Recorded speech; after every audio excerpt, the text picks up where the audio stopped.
ప్రేమలిగిన తండ్రి, పరలోకమందున్న నాయన, మా ప్రభువైన యేసుక్రీస్తు వారి శ్రేష్టమైన నామములో మీ పాదానికి వందనములు, కృతజ్ఞతలు. పరలోకమందున్న తండ్రి, ఈ సమయాన్ని దీవించండి, ఆశీర్వదించండి, మీ మహిమకై దీవించండి. సార్వత్రిక క్రైస్తవ సంఘాన్ని, భవిష్యత్ తరాలన్నింటినీ లేఖనం ద్వారా మీరు దర్శించమని విజ్ఞాపన చేస్తూ, మా పాపములు, మా దోషులు మన్నించండి, మీ మహిమకై దీవించండి. వచ్చిన ప్రతి బిడ్డకై మీకు వందనాలు. రావాల్సిన వారిని సకాలానికి క్షేమంగా మీ పాదానికి నడిపించండి. పరిశుద్ధాత్మదేవుని నడిపింపును అనుగ్రహించమని ప్రభువైన యేసుక్రీస్తు వారి శ్రేష్టమైన నామములో స్తుతించి ప్రార్థించి వేడుకొంచున్నాము తండ్రి. ఆమేన్, ఆమేన్. యెషయా గ్రంథము 64వ అధ్యాయము మొదటి వచనం నుంచి చివరి వచనం వరకు మనం ధ్యానిస్తాం. ఈ 64వ అధ్యాయం నేపథ్యం ఏంటంటే, యూదులు వారి పాపాన్ని బట్టి చెరలోనికి వెళ్ళి 70 సంవత్సరాలు కృంగిపోయినప్పుడు, వారి పరిస్థితి ఏమాత్రం బాగలేకుండా దుర్భరమైనప్పుడు దేవుడికి మొరపెడుతున్న విధానం, దేవుణ్ణి తమ వైపు చూడమని, తమ కష్టాల నుంచి బాగు చేయమని వేడుకుంటున్నటువంటి ప్రార్థనే 64వ అధ్యాయం. ఈ అధ్యాయానికి ముందు 63వ అధ్యాయం ఏంటి అంటే, దేవుడు గతంలో వారిని ఐగుప్తు నుంచి ఎలా తీసుకుని వచ్చాడు. 9వ వచనంలో వారి యావత్ బాధలో ఆయన బాధ నొందెను, వారి బాధలన్నింటిలో ఆయన బాధ నొందాడు. అలా వారి ప్రతి సందర్భంలో గతంలో దేవుడు ఎలా తోడున్నాడు అంటూ మాట్లాడిన తర్వాత, ఇప్పుడు కూడా అదే రక్షణ, అదే తోడు, అదే ప్రేమ మరలా వారికి కావాలి అంటూ మొరపెడుతున్నటువంటి, ప్రార్థన చేస్తున్నటువంటి విధానం ఇది. 9వ వచనం నేను చదివి వినిపిస్తాను. 63:9. వారి యావత్ బాధలో ఆయన బాధ నొందెను, ఆయన సన్నిధి దూత వారిని రక్షించెను, ప్రేమ చేతను తాలిమి చేతను వారిని విమోచించెను. పూర్వపు దినములన్నిటను ఆయన వారిని ఎత్తుకొనుచు మోసుకొనుచు వచ్చెను. ఇది చరిత్రలో దేవుడు ఇశ్రాయేలుల్ని నడిపించిన విధానం, కాపాడిన విధానం, తోడై ఉన్న విధానం. దాన్ని జ్ఞాపకం చేస్తున్న తర్వాత మరలా అలాంటి ప్రేమ కావాలి, అలాంటి రక్షణ కావాలి అనేదానికి పశ్చాత్తాపడుతూ చేస్తున్నటువంటి ప్రార్థన 64వ అధ్యాయం. ఇది ప్రార్థన. ఇప్పుడు 64వ అధ్యాయం మొదటి వచనం చూద్దాం. గగనము చీల్చుకొని నీవు దిగి వచ్చెదవుగాక. గగనము చీల్చుకొని నీవు దిగి వచ్చెదవుగాక అంటే, దేవుడే నేరుగా వీరి పరిస్థితుల్లోనికి జోక్యం కలుగు చేసుకోవాలి. సమాధానం ఇవ్వు అని కాకుండా, నీవే గగనం చీల్చుకొని దిగి వచ్చేసేయి, నీవే కిందికి వచ్చేయి. ఎందుకంటే మా శ్రమ, మా బాధ అంత ఎక్కువైపోయింది కాబట్టి నీవే నేరుగా వచ్చేసేయి ఆకాశం నుండి. గగనము చీల్చుకొని నీవు దిగి వచ్చేదవుగాక, నీ సన్నిధిని పర్వతములు తత్తరిల్లునుగాక.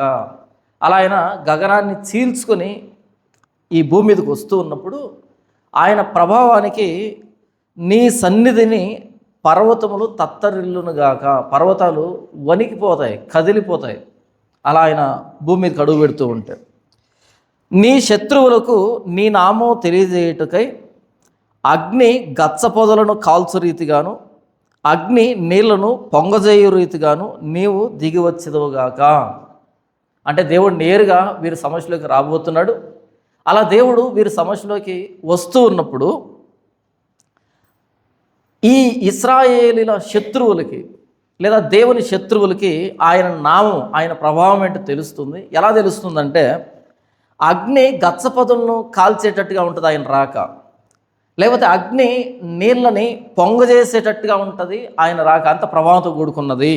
నీవు దిగి వచ్చేదవుగాక. 3వ వచనం, జరుగునని మేము అనుకొనని భయంకరమైన క్రియలు నీవు చేయగా మనం పాత నిబంధన అంతట్లో ఎలాంటి కార్యాలు చూస్తామంటే, జరుగునని మేము అనుకొనని భయంకరమైన కార్యాలు. ఇశ్రాయేలు ఎర్ర సముద్రం దగ్గరికి వచ్చారు. వెనకాల ఫరో సైన్యం తరుముతూ ఉంది, ముందు వైపు ఎర్ర సముద్రం ఉంది. ఇప్పుడు ఏం జరగచ్చు? ఒక సాధారణమైన మనిషిగా ఏం జరిగేదానికి అవకాశం ఉంటుంది?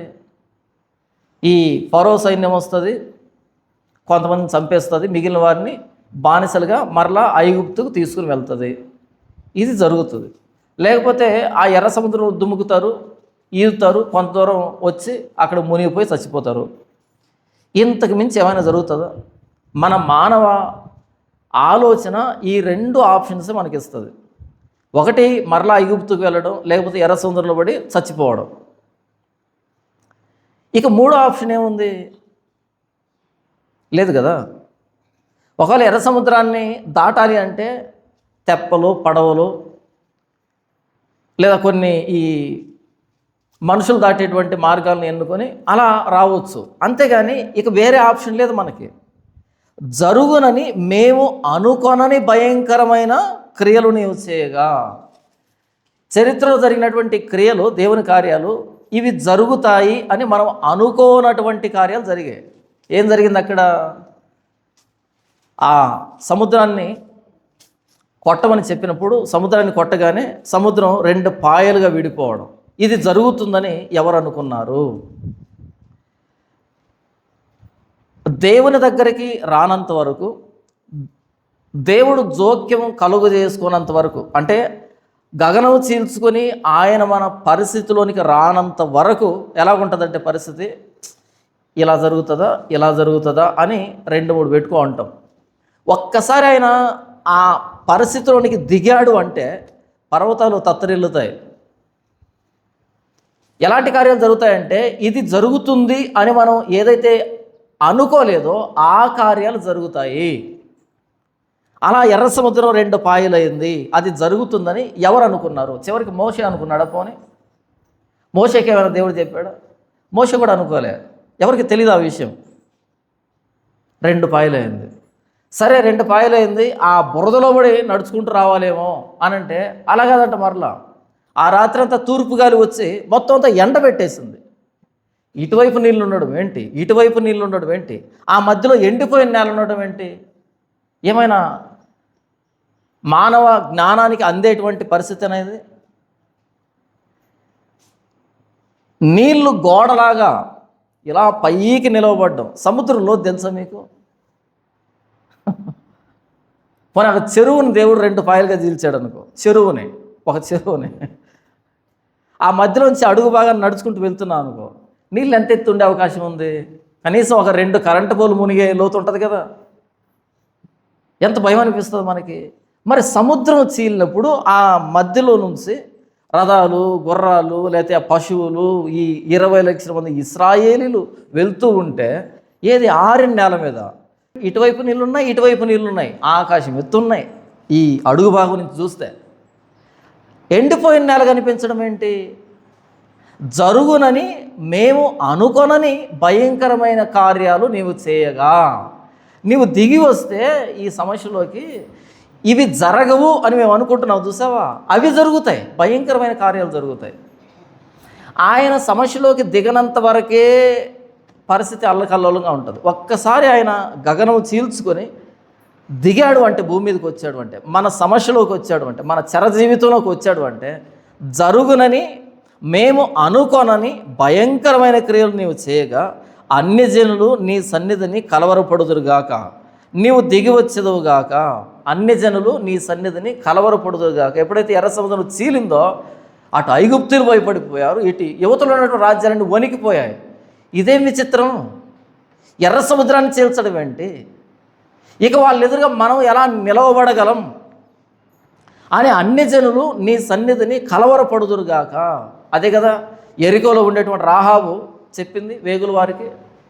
అయ్యా, నీవు ఆ సీహోనుని, ఓగుని చంపినటువంటి విధానం, ఆ రాజ్యాలు మీకు ఎలా దక్కాయో మేము చూసాం.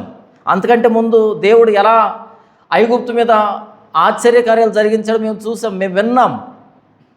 కాబట్టి మిమ్మల్ని గూర్చి మేము వినినప్పుడు మా గుండెలు కరిగిపోయాయి, మా ధైర్యం చెడిపోయింది. అన్ని జనులు నీ సన్నిధిని కలవరపడుదురుగాక. ఎర్ర సముద్రం చేరడం చిన్న విషయం కాదు, చుట్టుపక్కల రాజ్యాలన్నీ మాట్లాడుకున్నాయి. ఇదేమి చిత్రం, ఎర్ర సముద్రాన్ని చీల్చిన దేవుడికి మా రాజ్యాలు అడ్డం వస్తాయా? ఎర్ర సముద్రాన్ని చీల్చాడు, అరణ్యంలో తీసుకొని వచ్చాడు, 3 రోజులు ప్రయాణం చేశారు, నీళ్ళు అయిపోయాయి. నీళ్ళు కావాలి, ఇప్పుడు ఆయాసం వచ్చింది, సనుగుతున్నారు. మారా అనే ప్రదేశానికి వచ్చారు. అక్కడ చూడగానే ఒక నీటి చెరువు లాంటిది ఒకటి కనిపించింది. అమ్మయ్య, నీళ్ళు ఉన్నాయి, పరిగెత్తుకుంటూ వెళ్ళారు నీళ్ళు తాగుదామని. అలా అందరూ దోశల్లో తీసుకొని నోట్లో పోసుకుంటే ఎలాగున్నాయి నీళ్ళు? చేదుగున్నాయి.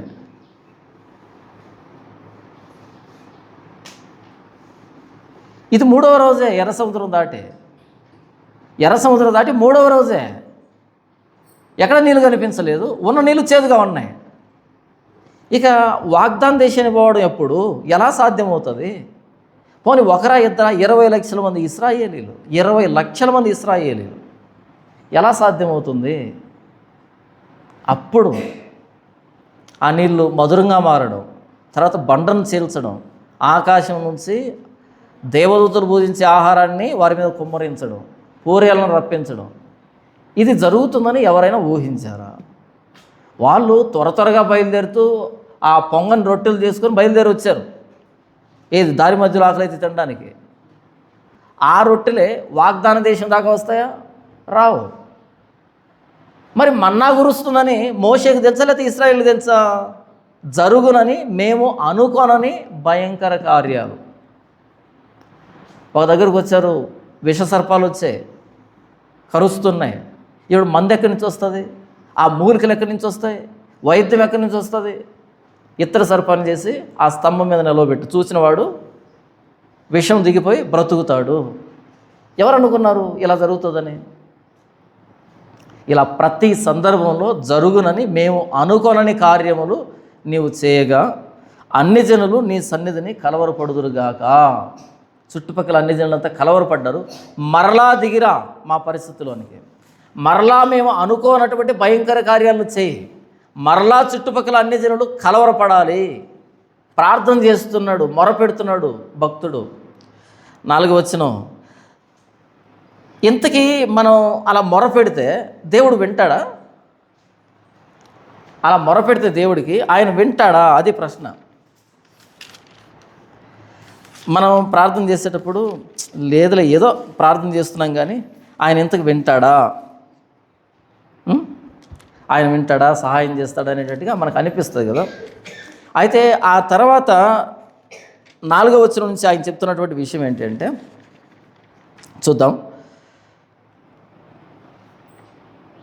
తన కొరకు కనిపెట్టు వాని విషయమై నీవు తప్ప తన కార్యము సఫలము చేయు మరి ఏ దేవునిని ఎవడును ఏ కాలమున చూచి ఉండలేదు. అట్టి దేవుడు కలడన్న సమాచారం మనుషులకు వినబడలేదు, అట్టి సంగతి వారికి తెలిసి ఉండలేదు. మన దేవుని గొప్పతనం ఏంటి అంటే, ప్రత్యేకత ఏంటంటే, ద్వితీయోపదేశకాండము 4వ అధ్యాయం 7వ వచనం చూడండి. ఏముంది అక్కడ? ఏలయనగా మనము ఆయనకు మొర్ర పెట్టినప్పుడెల్లా మన దేవుడైన యెహోవా మనకు సమీపముగా ఉన్నట్టు మరి ఏ గొప్ప జనమునకు ఏ దేవుడు సమీపముగా ఉన్నాడు అని ప్రశ్న అడుగుతున్నాడు మోషే. మనము ఆయనకు మొర్ర పెట్టినప్పుడెల్లా, మనం మొర్ర పెడితే ఆయన మనకు ఎలాగున్నాడంట? సమీపంగా ఉన్నాడు. ఎవరు మొరపెట్టినా సమీపంగా ఉంటాడు ఆయన. ఎందుకని ఆయన అంత సమీపంగా ఉన్నాడు? సజీవుడు కాబట్టి. ఎందుకు మన దేవుడు ప్రార్థన వింటాడు అంటే ఆయన సజీవుడు కాబట్టి, స్పందించే దేవుడు కాబట్టి, వినే దేవుడు కాబట్టి, వింటాడు కాబట్టి సమాధానం ఇస్తాడు.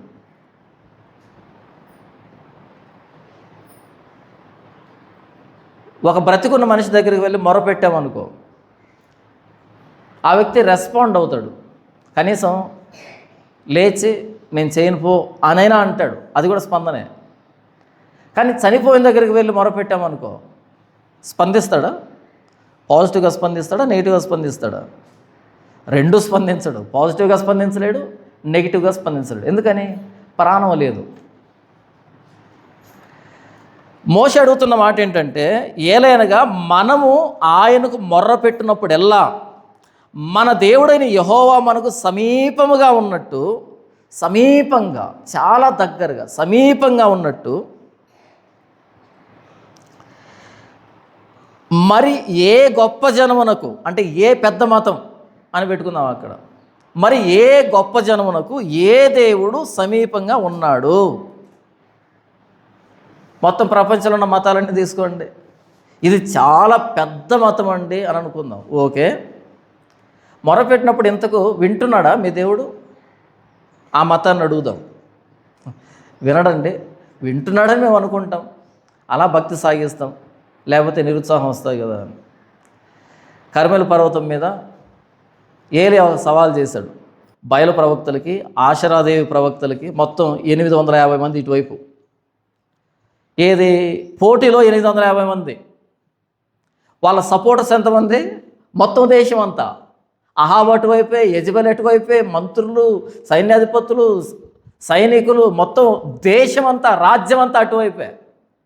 ఇటువైపు ఒకడున్నాడు, ఆయన పేరేం పేరు? ఏలియా. ఆయన ఎదురుగా పడిపోయినటువంటి 12 రాళ్ళు, చల్లా చెదరుగా 12 రాళ్ళు ఉన్నాయి. ఈయన ఎలాగున్నాడు? ఒక ముసలోడు, ఒక దుప్పటి కప్పుకొని ఉన్నాడు. ఎవరుంటారు వెనకాల?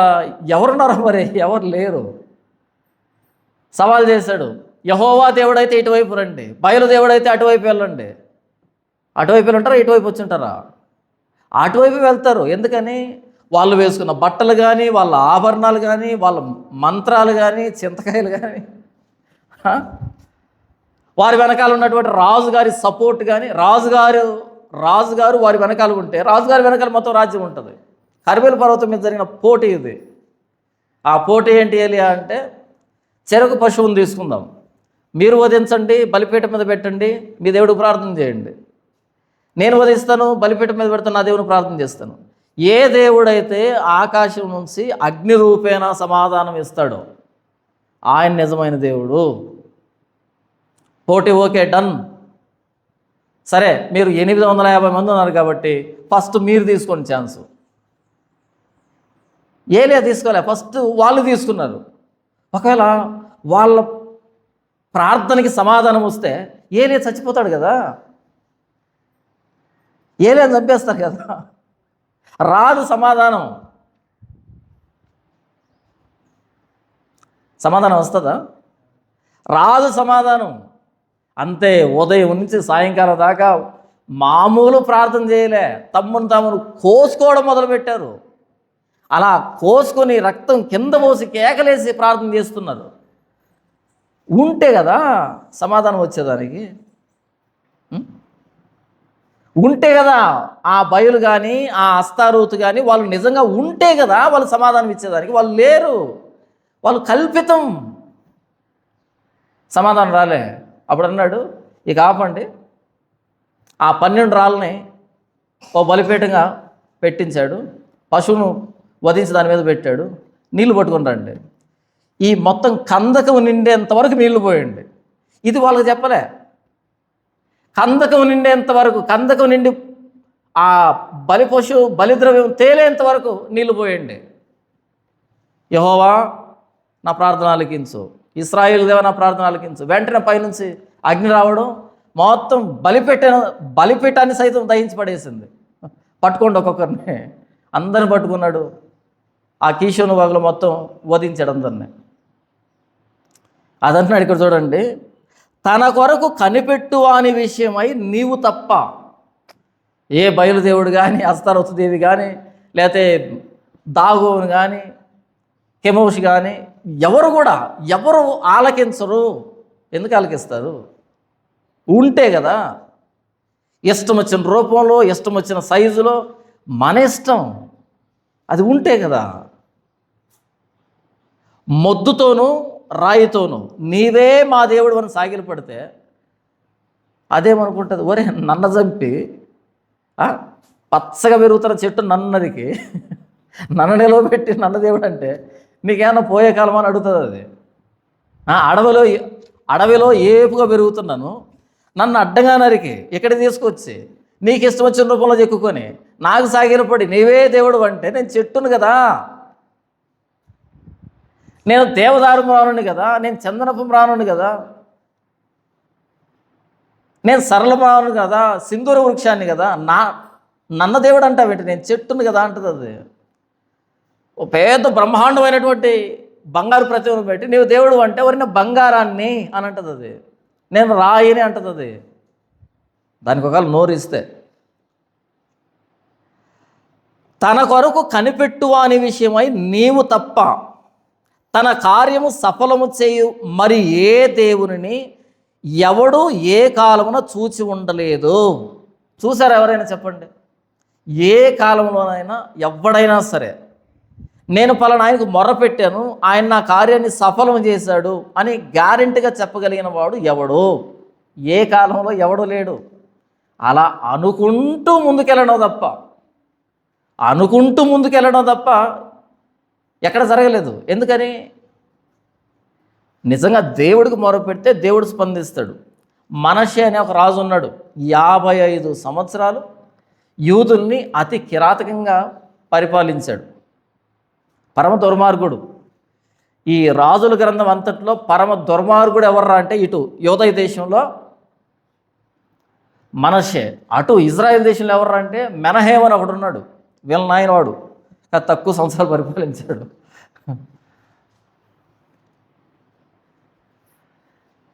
అలాంటి మనషేని అష్షూరు రాజులు చెరలోకి తీసుకుని వెళ్ళిపోతే ఆ చెరలో మొరపెట్టాడు దేవుడికి, ప్రవ్వా పొరపాటైంది, పాపం చేశాను, మా నాన్నని అష్షూరు రాజుల చేతిలోంచి విడిపించిన దేవుడు నీవే, వీరి చేతిలోంచి నన్ను విడిపించాను. కానీ దేవుడు ప్రార్థన ఆలకించాడు, మరలా వ్యక్తిని తీసుకుని వచ్చాడు, సింహాసనం మీద కూర్చోబెట్టాడు.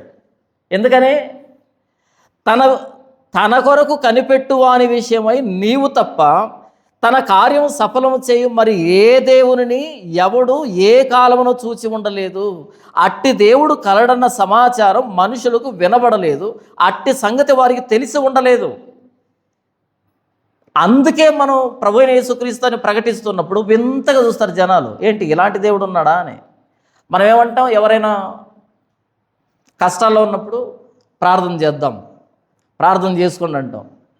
వాళ్ళు ఏమైనా ఎక్స్పెక్ట్ చేస్తారు, ప్రార్థన బదులు ఏదైనా ఒక పరిష్కారాన్ని చూపెడితే బాగుండు కదా అనుకుంటారు. మన పరిష్కారాలు వర్ధిల్లకపోవచ్చు, కానీ దేవుడు గనక మన సమస్యలోకి దిగి వస్తే, మన ప్రార్థనను వింటే అది అల్టిమేట్గా, అది అంతిమం, చిట్ట చివరి పరిష్కారం. అది మనం రుచించాం కాబట్టి, అనుభవించాం కాబట్టి అందుకని ప్రార్థన చేద్దాం అంటాం. దీన్ని రుచి తెలియని వ్యక్తులు ఏమనుకుంటారు, ఇదేంటి ప్రతిదాని ప్రార్థన అంటారు. ప్రతిదానికి ప్రార్థనే. ప్రార్థన అంటే ఉదాహరణకి నాకు ఒక సమస్య వచ్చిందనుకోండి, ఆ సమస్యను పట్టుకొని ఎవరో ఒక పెద్ద వ్యక్తి దగ్గరికి వెళ్ళాను, అన్న ఈ సమస్య వచ్చింది నాకని చెప్పారు అనుకో. ఆ వ్యక్తి నేనున్నా కదా, నేను చూసుకుంటా అంటే మనకు ధైర్యం వస్తుందా రాదా? కొండంత ధైర్యం వస్తుందా? ఎందుకని? ఆ అన్న నాకంటే పెద్దోడు కాబట్టి, ఆ అన్నకి 10 మంది తెలుసు కాబట్టి ఇక ఆయన మనకి పరిష్కారం తీసుకొని వస్తాడు. మన శత్రువు ఈ అన్న కంటే పెద్దన్న దగ్గరికి పోతే అప్పుడు పరిస్థితి ఏంటి? మనం ఈ అన్న దగ్గరికి వెళ్ళాము, మన శత్రువు ఈయనకంటే పెద్దోడి దగ్గరికి వెళ్తే అప్పుడు మనం ఏం చేయాలి? ఆయనకంటే పెద్దోడి దగ్గరికి వెళ్ళాలి. మొత్తం అందరికంటే పెద్దోడు ఎవరు ఉన్నారు? దేవుడు. ఆయన దగ్గరికి ఎలా వెళ్ళాలి? ఉదాహరణకి ఒక ఎంపీ దగ్గరికి వెళ్ళాలనుకో, మన నియోజకవర్గానికి సంబంధించి ఎంపీ దగ్గరికి వెళ్ళాలనుకో, ఏం చేయాలి? ఆయన ఎక్కడో ఉంటాడు, అక్కడికి వెళ్ళాలి. ఉదయం 6 గంటలకు వెళ్ళాలి. ఆ గేట్ దగ్గరికి వెళ్ళి ఆ వాచ్మెన్తో చెప్పాలి, ఆయన వెళ్ళి లోపల ఇంకొక ఆయనతో చెప్పాలి, ఆయన వెళ్ళి ఇంకొక ఆయనతో చెప్పాలి. మొత్తానికి 11 గంటలకి ఆయన కలుస్తాడంట అని చెప్తే 11 గంటల దాకా గోరి దగ్గర నక్కలాగా అలా కూర్చొని ఉండాలి. 11 గంటలకి పిలుస్తున్నాడు అనగానే గబగబా లోపలికి వెళ్ళాలి. అక్కడికి వెళ్ళి సాఫీగా మాట్లాడితే కుదురుతుందా? కట్టే కొట్టే తెచ్చే అలా చెప్పాలి. సరే పో, నేను చూసుకుంటా పో అంటాడు. అలా వచ్చేసి దండం పెట్టి ఎంత చూసుకుంటాడా చూసుకోడా? మరలా ఫోన్ చేసి ఏమైంది నేను చెప్పిన పని అని అడగొచ్చా? ఫోన్ చేసి మరలా నేను చెప్పాను కదా ఏం చేస్తావు అసలు అని అంటామా? అంటే ఫోన్ ఉంటుంది, మనం ఉండం, అనకూడదు అలా. కానీ వీళ్ళందరికంటే పెద్దోడి దగ్గరికి వెళ్ళేదానికి దారి ఏంటి తెలుసా? అడ్రస్ ఏంటి తెలుసా? ప్రార్థన. ఉదయం 6 గంటలకు వెళ్ళి పడిగాపులు కాసుకొని 11 గంటల దాకా ఉండాల్సిన అక్కర్లేదు. నీ గదిలోనికి వెళ్ళి గడియ పెట్టుకొని పరలోకమందున్న మా తండ్రి, అందరికంటే పెద్దోడి దగ్గరికి వెళ్తున్నాం. ఏంటి, మన నియోజకవర్గంలో ఉన్న ఎమ్మెల్యే దగ్గరికి పోవడం తెలివైన పని అనుకుంటే, ఎంపీ దగ్గరికి వెళ్ళడం తెలివైన పని అనుకుంటే, ముఖ్యమంత్రి దగ్గరికి వెళ్ళడం తెలివైన పని అనుకుంటే, ప్రధానమంత్రి దగ్గరికి వెళ్ళడం తెలివైన పని అనుకుంటే, మరి అందరికంటే పెద్దోడి దగ్గరికి వెళ్ళడం ఎంత తెలివైన పని? దాన్నే కదా ప్రార్థన అంటాం. ఇది మనం పదే పదే రుచించాం కాబట్టి మన క్రైస్తవ జీవితంలో అందుకు ప్రార్థనలోకి వస్తాం. మొట్టమొదట ప్రార్థనలోకి వచ్చి మోకరిస్తాం, ప్రభువా మా పరిస్థితి ఇది. ఎందుకంటే మనం రుచించాం కాబట్టి. బయట వ్యక్తులకి ఎలాంటి దేవుడు కలడన్న సమాచారం కూడా తెలియదు కాబట్టి కొత్తగా అనిపిస్తుంది, ఏంటి వీళ్ళు ప్రతిదీ ప్రార్థన అంటారు అని. కాదన్నా, మరి ప్రార్థన చేస్తుంటే చాలా సందర్భాలు సమాధానం రావట్లేదు కదన్నా. ఒక్కసారైనా వచ్చిందా? ఇంతకీ వచ్చింది, చాలా సందర్భంలో వచ్చింది. ఈసారి ఎందుకు రాలేదంటావు?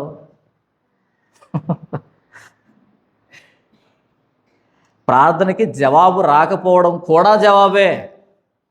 దీనికి నేను ఇవ్వను అని, ఈ ప్రార్థనకి నేను జవాబు ఇవ్వను అన్నది జవాబే. అందులో దేవుని గొప్పతనం అర్థమైందేమో, ఇందులో దేవుడి మీద ఆధారపడడం అర్థమవుతుంది, మనం ఎంత చిన్నవాళ్ళం అర్థమవుతుంది, ఆయనతో సంబంధం ఏర్పడుతుంది. అట్టి దేవుడు కలడన్న సమాచారం వారికి తెలియలేదు, మనుషులకు వినబడలేదు. చూడండి, అట్టి దేవుడు కలడన్న సమాచారం మనుషులకు వినబడలేదు, అట్టి సంగతి వారికి తెలిసి ఉండలేదు. అందుకే క్రైస్తవ్యాన్ని గురించి మిగిలిన ప్రపంచం ఉలిక్కి పడుతూ ఉంటుంది మనం మాట్లాడే ప్రతి మాటకి. ఎందుకంటే అంతకుముందు వినలేదు కాబట్టి. మ్యాచ్లెస్ అంటారు, అసమానుడైన, ఇంకెవరు ఎంతో సమానం సరిపోలిన వాడు లేడు, ఈయనొక్కడే. 5వ వచనం చూడండి, నీ మార్గములను బట్టి జ్ఞాపకం చేసుకోవచ్చు. ఇంతవరకు 1వ వచనం నుంచి 4వ వచనం వరకు మొర, విజ్ఞాపన. ప్రభువా నీవు గగనాన్ని చీల్చుకొని ఆకాశాన్ని చీల్చుకొని నేరుగా మా పరిస్థితులకు వచ్చేసేయి, నీ శత్రువులు సిగ్గుపడాలి, నీవు వచ్చినప్పుడు భయంకరమైన కార్యాలు, మనుషులు ఊహించినటువంటి కార్యాలు జరగాలి, అన్ని జనులు కలవరపడాలి. ఎందుకంటే నీ విషయమే కనిపెట్టుకునేటువంటి భాగ్యం మాకే తెలుసు, మిగిలిన వ్యక్తులకు తెలియదు, ఆ సమాచారం వినపడలేదు. కాబట్టి మేము ప్రార్థన చేస్తున్నాం. మనం ప్రార్థన చేయడానికి కారణం, హేతు ఎవరంటే ప్రార్థన ఆలకించే దేవుడు. మన దేవుడు ప్రార్థన ఆలకించే దేవుడు. ప్రార్థన ఆలకించువాడా సమస్త శరీరులు నీ వద్దకు వచ్చెదరు. ఆయన ప్రార్థన ఆలకించే దేవుడు అనే లక్షణం ఆయనకు ఉంది కాబట్టి అందుకు మనం వస్తున్నాం. ఎంత గొప్ప దేవుడైనా సరే ప్రార్థన ఆలకించకపోతే ప్రార్థన చేయడానికి హేతువు లేదు మన దగ్గర.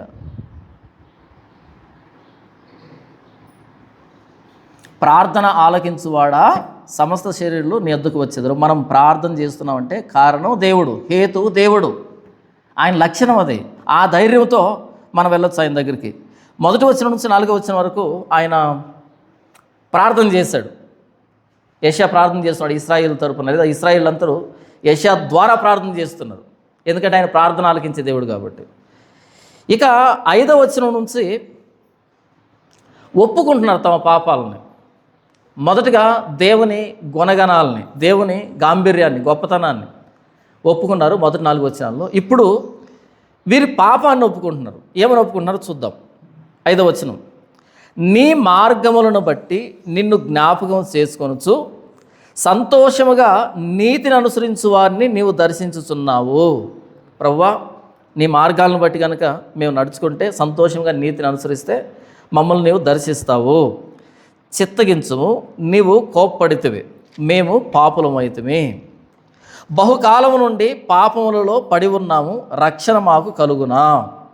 మేమందరము అపవిత్రుల వంటి వారమైతిమి, మా నీతి క్రియలన్నీ మురికి గొడ్డల వలె ఆయను. మేమందరము ఆకువలే వాడిపోతుమి, గాలివాన కొట్టుకొని పోవునట్లుగా మా దోషములు మమ్మను కొట్టుకొని పోయాను. నీ నామమును బట్టి మొర్రపెట్టువాడొకడును లేకపోయాను. నిన్ను ఆధారం చేసుకున్నట్టుకై తన్ను తాను ప్రోత్సాహపరుచుకుని వాడొకడును లేడు. నీవు మాకు ముఖము చాటు చేసుకుంటువి, మా దోషముల చేత మమ్మను కరిగించి ఉన్నావు. ఇంతవరకు యూదులు తమ పాపాన్ని ఒప్పుకుంటున్నారు. ప్రార్థనలో మొట్టమొదటి ఏంటి? పరలోకమందున మా తండ్రి, నీ నామం పరిశుద్ధపరచబడును గాక, నీ రాజ్యం వచ్చును గాక. ఆయన గొప్పతనం మొదటి పాట. తర్వాత ఏంటి? మేము మా రుణస్తులు క్షమించి ఉన్న ప్రకారం మా రుణములు క్షమించు. అంటే ఆ మధ్యలో ఉన్నాయి కదా అంటారేమో, సీక్వెన్స్ చెప్తాను. మొదట ఆయన గుణగణాలని ఒప్పుకోవడం, వాటిని బట్టి నీ సన్నిధానానికి వచ్చామని చెప్పడం, అటు తర్వాత మా పాపాలు ఇవి ఒప్పుకోవడం, అటు తర్వాత మన అవసరాలను ఆయన ఎదురుగా పెట్టడం. ఇది సీక్వెన్స్. నేరుగా వచ్చి అవసరాలు పెట్టడం కాదు. మొదట ఆయన ఒప్పుకోవడం, ఆయన గుర్తించడం, 2 మన పాపాలు ఒప్పుకోవడం, 3 ఈ సమస్యలో దృష్టించు ప్రభువా. నీ మార్గములను బట్టి నిన్ను జ్ఞాపకం చేసుకొనొచ్చు, సంతోషముగా నీతిని అనుసరించు వారిని నీవు దర్శించుచున్నావు. చిత్తగించుము, నీవు కోప్పడితివి, మేము పాపులమైతిమి. దేవుని కోపానికి కారణం వీరి పాపం. బహుకాలము నుండి పాపములలో పడి ఉన్నాము, రక్షణ మాకు కలుగునా. మాకై మేము రక్షణ తెచ్చుకోలేము. పాపంలో పడమంటే చెప్పు, పాపంలో పడి పొరులాడుతూ ఉంటాం, కానీ రక్షణ మాకు కలగదు, రక్షణ మనం తెచ్చుకోలేము. బహుకాలము నుండి పాపంలో పడి ఉన్నాము, రక్షణ మాకు కలుగునా. మేమందరము అపవిత్రుల వంటి వారమైతిమి, మా నీతి క్రియలన్నీ మురికి గుడ్డల వలె ఆయను. మరి ధర్మశాస్త్రంలో ఇది పవిత్రం, ఇది అపవిత్రం, ఇలా చాలా చెప్పాడు కదా. అవన్నీ పాటిస్తున్నారు కదా. ఎన్ని పాటించినా మేము అపవిత్రుల వంటి వారమైతిమి. పవిత్రమైన జంతువులు తింటూ ఉన్నా, పవిత్రమైన పక్షులను తింటూ ఉన్నా, పవిత్రమైన కార్యక్రమాలు చేస్తున్నా మేము అపవిత్రులమే, అపవిత్రుల వంటి వారమైతిమి. తరువాత మా నీతి క్రియలన్నీ మురికి గుడ్డల వలె ఆయను. వీళ్ళు చేసిన నీతి క్రియలు ఉన్నాయి చూసావా, ధర్మశాస్త్ర సంబంధ క్రియలు, అవన్నీ ఎలా అంట? మురికి గుడ్డల వలె ఆయను.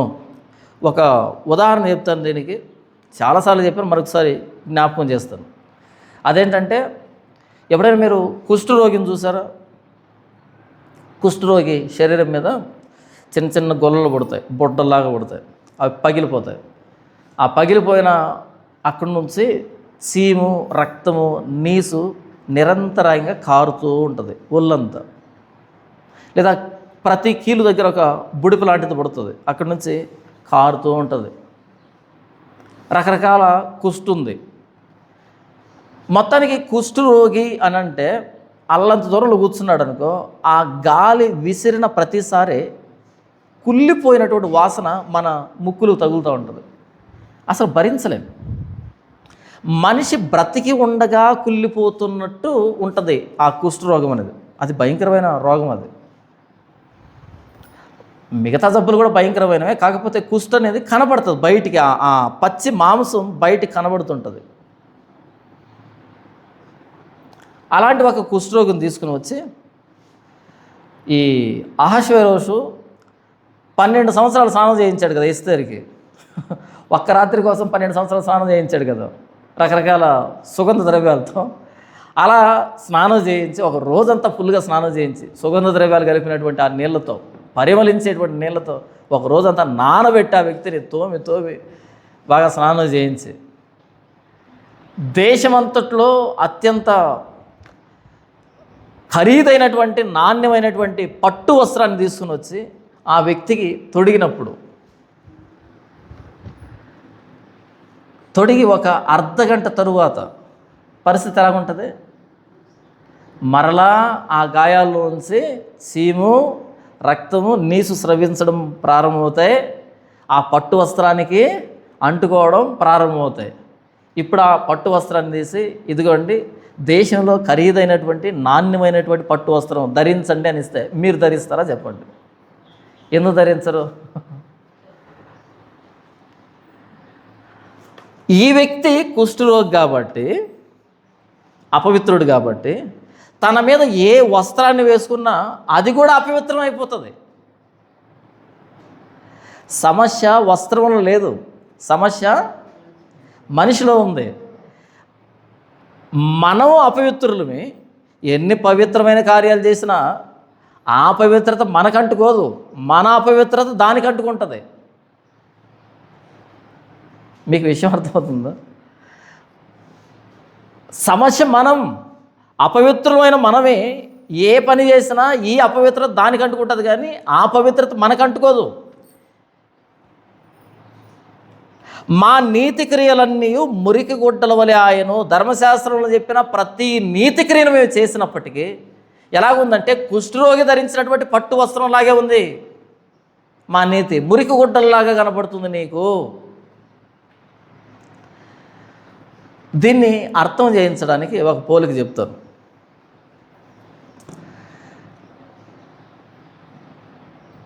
నేను ఏ కలర్ డ్రెస్ వేసుకున్నాను?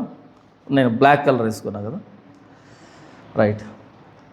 ఈ వ్యక్తి గోధుమ రంగు వేసుకున్నాడు కదా, ఆ పాప తెలుపు వేసుకుంది కదా. మేము ముగ్గురమే నిలబడుకున్నాం అనుకో. మా ముగ్గురు ఎవరు తెల్లగొన్నారు అంటే ఆ తెలుపు వేసుకున్నటువంటి తెల్లగా ఉంది వస్త్రం కదా, తర్వాత ఈ వ్యక్తి, తర్వాత నేను కదా. అంటే మేము ముగ్గురు నిలబడుకున్నాం. ఈ వ్యక్తి తెలుపు వస్త్రం ధరించాడు, ఈ వ్యక్తి కొంచెం పర్వాలేదు, ఈ వ్యక్తి పూర్తిగా నలుపు, ఈ వ్యక్తి కొంచెం అలా కనబడుతున్నాం. ఏది? ఒకరితో ఒకరం పోల్చుకున్నప్పుడు. అంతేనా? ఒకరితో ఒకరం పోల్చుకున్నప్పుడు ఒకరికంటే ఒకరు మెరుగ్గా కనబడుతున్నాం. సరే, ఇప్పుడు ఏం చేద్దామంటే ఈ వెనకాల ఉండే నల్ల బ్యాక్గ్రౌండ్ పక్కన పెట్టేసి తెల్లగా నిగనిగలాడేటువంటి ఒక తెల్లటి బ్యాక్గ్రౌండ్ పెట్టామనుకో. ఇప్పుడు ముగ్గురు నిలబడుకున్నాం అనుకో. ఇంతకు ఎవరో తెల్లగా ఉన్నాం? ఎవరూ తెల్లగలేము. ఈ తెలుపు రానంత వరకు మనము చూసుకుంటూ ఉంటే ఓకే, నేను పర్లేదు, వీళ్ళు పర్లేదు, వీళ్ళు పర్లేదు అనుకుంటా. ఇది మనం చూసుకుంటూ ఉంటే. కానీ అసలైన తెలుపు అక్కడ ఉందనుకో, దాని ఎదురుగా నిలబడుకుంటే మనమంతా తేలిపోతాం. ఈ తెలుపు లేదనుకో, మనలో మనం వ్యత్యాసాలు చూసుకుంటాం. అదే అసలు సిసలైన తెలుపు ఒకటి వచ్చిందనుకో, మొత్తం తేలిపోతుంది, ఏముండదు. మీకు అర్థం చేయించే ప్రయత్నం చేస్తాను. యోబు గ్రంథము మొదటి అధ్యాయం, యోబు గ్రంథం మొదటి అధ్యాయంలో దేవుడు యోబును గురించి ఏం మాట్లాడుతున్నాడు? 8వ వచనం, అందుకు యెహోవా, నీవు నా సేవకుడైన యోబు సంగతి ఆలోచించితివా? అతడు యథార్థవర్తనుడును న్యాయవంతుడునై దేవుని యందు భయభక్తులు కలిగి చెడుతనమును విసర్జించిన వాడు భూమి మీద అతని వంటి వాడు ఎవడును లేడు. భూమి మీద ఎవరైనా ఉన్నారన్నా యోబు లాంటి వాళ్ళు? అందరికంటే టాప్ అంట ఆయనక. భూమి మీద అతని వంటి వాడు ఎవడు లేడు.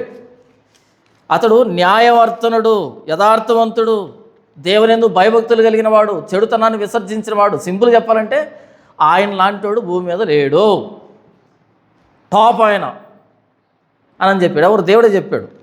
అయితే 42వ అధ్యాయం చూస్తే, 42వ అధ్యాయము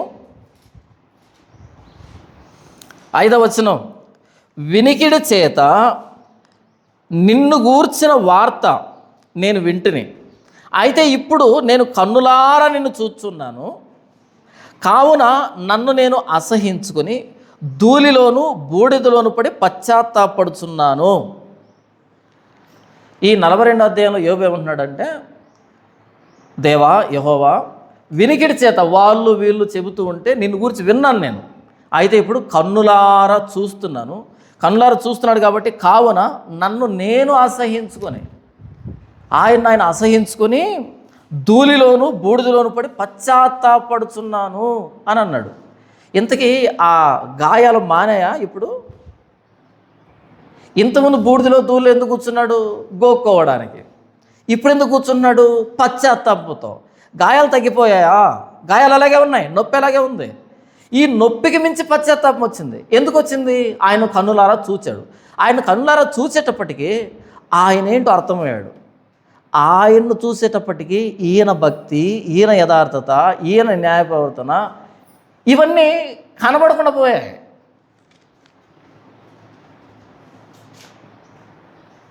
కనబడకుండా పోయాయి. కాబట్టి మనం ఓకే, వీడు పలానా విషయంలో పాపం చేస్తున్నాడు, ఓకే నేను ఆ విషయంలో పాపం చేయను, వీడు పాపం చేస్తున్నాడు, వాడు అలా పాపం చేస్తున్నాడు. ఒకరితో ఒకరిని కంపేర్ చేసుకున్నప్పుడు, పోల్చుకున్నప్పుడు మంచి వాళ్ళు కనపడతాం. మీకు తాగుడు అలవాటు ఉండొచ్చు, నాకు లేదు, కాబట్టి నేను త్రాగుడు పోతును కాదు, అంతేనా?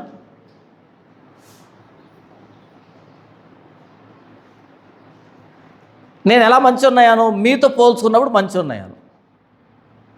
ఇంకొకరు నాతో పోల్చుకున్నాడు అనుకో, వాడు మంచోడు కనపడతాడు. ఇలా పోల్చుకుంటూ మంచిగా కనపడుతున్నాం. అసలైన మంచి ఎదురుగా నిలబడింది అనుకో, దెబ్బతో అందరం కూలిపోతాం.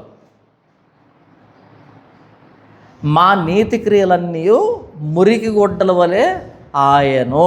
ఇక్కడ తెల్ల బ్యాక్గ్రౌండ్ వస్తే కనుక మనం వేసుకున్న బట్టలన్నీ మురికి గుడ్డలా కనపడతాయి.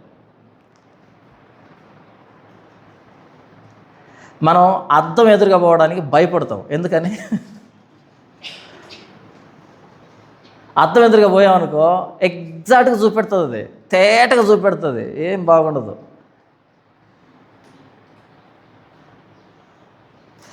మా నీతి క్రియలన్నీ మురికి గుడ్డల వలె ఆయను.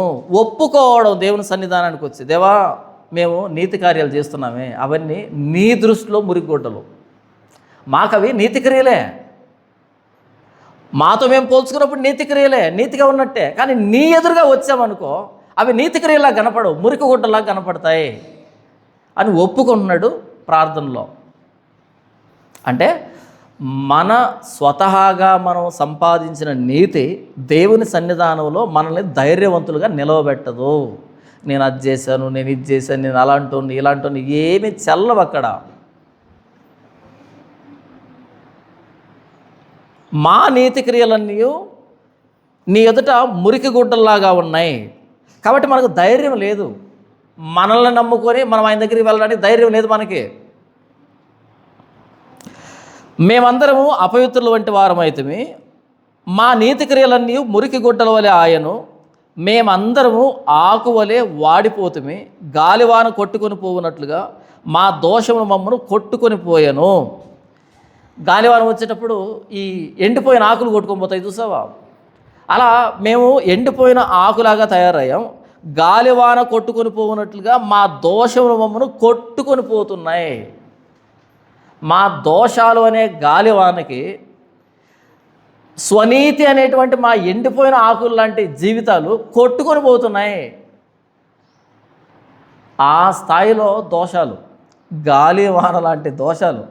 ఇక్కడ భక్తుడు తను తాను ఎండిపోయిన ఆకుతో పోల్చుకొని ఈ దోషాలని గాలివానతో పోల్చాడు. ఎంత విస్తృతమైన దోషాలు, ఎంత విస్తృతమైన పాపాలు. నీ నామమును బట్టి మొర్రపెట్టు వాడొకడును లేకపోయాను, నిన్ను ఆధారం చేసుకున్నట్టుకై తన్ను తాను ప్రోత్సాహపరుచుకుని వాడు ఒకడునూ లేడు. కండిషన్ చెప్తున్నాడు, నీ నామమును బట్టి మొర్రపెట్టువాడు ఒకడును లేకపోయాను. ఎవ్వరు ఆయన మొర్రపెట్టట్లేదు. నిన్ను ఆధారం చేసుకున్నట్టుకై అంటే అర్థం ఏంటంటే, చాలా సందర్భాల్లో దేవుణ్ణి ఆధారం చేసుకోవాలంటే ధైర్యం సరిపోదు. అలా మరలా చరిత్రలోకి తొంగి చూసి, మన చరిత్రలోకి తొంగి చూసుకొని, బైబిల్ చరిత్రలో తొంగి చూసి, ఆయన నమ్మకత్వాన్ని గుర్తించి, ఏమీ పరిష్కారం కనిపించినటువంటి ఇప్పుడు మనల్ని మనం ప్రోత్సాహపరుచుకోవడానికి, మోటివేట్ చేసుకోవడానికి, ఎవరో భుజం మీద చేసి పర్లేదు అంటే వచ్చే ధైర్యం వేరు, మనకు మనం ప్రోత్సాహపరుచుకోవడం వేరు. నిన్ను ఆధారం చేసుకున్నట్టుకై తన్ను తాను ప్రోత్సాహపరుచుకున్నవాడు ఒకడును లేడు. మోటివేషన్ అంటాం చూసావా, దేన్ని బట్టి వచ్చేది మోటివేషను? ఏదో జరిగితే కాదు, గతంలో జరిగాయి, గతంలోకి తొంగి చూడాలి. అదే 63వ అధ్యాయం. గతంలోకి చూసి అటు బైబిల్ చరిత్ర కాను, మన జీవితం కాను, అప్పుడు ఉన్న దేవుడు ఇప్పుడు కూడా ఉన్నాడు. కాకపోతే ఇప్పుడు నాకు ఆ ధైర్యం సరిపోవట్లేదని గతాన్ని గుర్తుకు తెచ్చుకొని మనల్ని మనం ప్రోత్సాహపరుచుకుంటే కనుక ఆయన గగనం చీల్చుకొని మన జీవితంలోకి దిగుతాడు. మనం అనుకొనటువంటి భయంకరమైన కార్యాలు, క్రియలు ఆయన జరిగిస్తాడు. అన్ని జనులు కలవరపడేటట్టుగా చేస్తాడు, మన శత్రువులు కలవరపడేటట్టుగా చేస్తాడు. ఆ దేవుడు మారలేదు, మనం మారిపోయాం.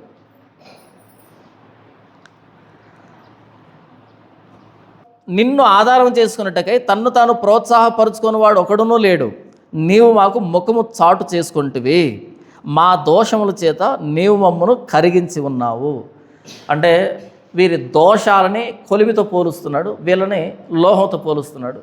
ఆ దోషం అనే కొలిమిలో వీళ్ళు కరిగిపోయారు, కరిగించేశాడు ఆయన అన్ని దోషాలు. ఇంతవరకు వీరి పాపము, దేవుడు వీరిని శిక్షించిన విధానం గుర్తు తెచ్చుకుంటూ ఒప్పుకుంటున్నారు. 1వ వచనం నుంచి 4వ వచనం వరకు దేవుని గొప్పతనాన్ని కీర్తించడం, ఆయన్ని వీరి సమస్యలోకి రమ్మని వేడుకోవడం. ఇక 5 నుంచి 7 వచనాల్లో తమ పాపాన్ని ఒప్పుకోవడం. ఇక 8 నుంచి 9 వరకు ఆ నమ్మకాన్ని, ధైర్యాన్ని, ఎందుకు ఆయనకు ప్రార్థన చేస్తున్నారు, ఎందుకు ఆయన్ను ఆశ్రయిస్తున్నారు అనే ధైర్యం, ఆ కాన్ఫిడెన్స్ ఏంటో చూద్దాం. 8వ వచనం. యెహోవా నీవే మాకు తండ్రివి, మేము జిగటమన్ను, నీవు మాకు కొమ్మరివాడవు, మేమందరము నీ చేతి పని అయి ఉన్నాము. యెహోవా అత్యధికముగా కోప్పడకము, మేము చేసిన దోషమును నిత్యము జ్ఞాపకము చేసుకొనకము. చిత్తగించుము, చూడుము, దయచేయము, మేమందరము నీ ప్రజలమే కదా. ఇది ధైర్యం. మీకు అర్థం కావడం చెప్తాను. మన నాన్న విపరీతంగా కోప్పడ్డాడు, కొట్టాడు మనల్ని. మనం ఇంట్లోంచి వెళ్ళిపోయాం, ఒక 10 సంవత్సరాలు బయట ఉండిపోయాం. నీ ముఖం చూడని కానేటట్టుగా శబ్దం చేసేసాం, దూరంగా ఉండిపోయాం. ఒకనొక రోజు మన తలకు మించినటువంటి కష్టం ఒకటి వచ్చింది, తలకు మించిన కష్టం వచ్చింది. ఈ 10 సంవత్సరాల తర్వాత మరలా బయలుదేరి నాన్నగారి ఇంటికి వచ్చి నేరే గేట్ తీసుకొని లోపలికి వచ్చి ఇంట్లో మంచం మీద కొడుకు కూర్చోగలడా, కూర్చోలేడా? కూర్చోలేడా? నేనైతే కూర్చుంటాను. ఎందుకని? అదే ఇతరుల దగ్గరికి వెళ్ళం మనం. మా నాన్న అనుకో బోల్డ్ అని మాట్లాడుకుంటా, ఇక నేను రాను ఇంటికి. నేను ఎన్నిసార్లు సవాల్ చేస్తున్నాను మా నాన్నని, నేను రాను, నేను ఇంత మాట్లాడిన ఎన్నిసార్లు అని ఉంటాను, లెక్కలేని సార్లు. మా నాన్న నవ్వుకుంటాడు, సర్లే చూద్దామని, ఎంతకాలం చూద్దామని. అలా బయటికి వెళ్ళిపోయి మనం లూకాసు వార్త 15వ అధ్యాయం చూస్తాం. అందులో చిన్న కొడుకు ఏం చేస్తాడు, నాకు రావాల్సిన వాట నాకు ఇచ్చేసాయని అడిగి గొడవ జరిగి ఉంటుంది కదా, వాదోపాదాలు జరిగి ఉంటాయి. అంతా తీసుకున్నాడు, దూరదేశానికి వెళ్ళిపోయాడు, ఫారిన్ కంట్రీస్ వెళ్ళిపోయాడు, మొత్తం సర్వనాశనం. అప్పుడు ఎక్కడికి రావాలనిపించిందంట? తండ్రి దగ్గరికి. ఎందుకు? ఎందుకంటే ఆ రిలేషన్ అలాంటిది, ఆ సంబంధం అలాంటిది. అదన్నాడు భక్తుడు. ఇక్కడ ఏమన్నా అంటే, యెహోవా నీవే మాకు తండ్రివి. ఎందుకు వస్తున్నామంటే నీవు తండ్రివి కాబట్టి. ఎన్నిసార్లు కొట్టినా వస్తాం. ఇంతకు తెలుసా మనకి ఆయన మన తండ్రి అని? యేసు ప్రభుని ప్రార్థన అడిగితే శిష్యులు ఏమని నేర్పించాడు? సైన్యములకు అధిపతిని యెహోవా, భయంకరుడు దేవా, రోషం కలిగిన దేవా అని నేర్పించాడా? అని నేర్పించుంటే రాలేం ఆయన దగ్గరికి. అన్ని సందర్భాల్లో రాలేం, పాపం చేసేప్పుడు రాలేం. ఏమని నేర్పించాడు? పరలోకమందున్న మా తండ్రి. తండ్రి దగ్గరికి రావచ్చు. 100 సార్లు తప్పు చేయి, 101సారి రావచ్చు. ఎందుకని? కొడితే కొట్టాడు, తిట్టాడు తిట్టాడు. మరలా హక్కును చేర్చుకునేది ఎవరు? ఆయనే. హక్కును చేర్చుకున్నది ఆయనే. యెహోవా నీవే మాకు తండ్రివి.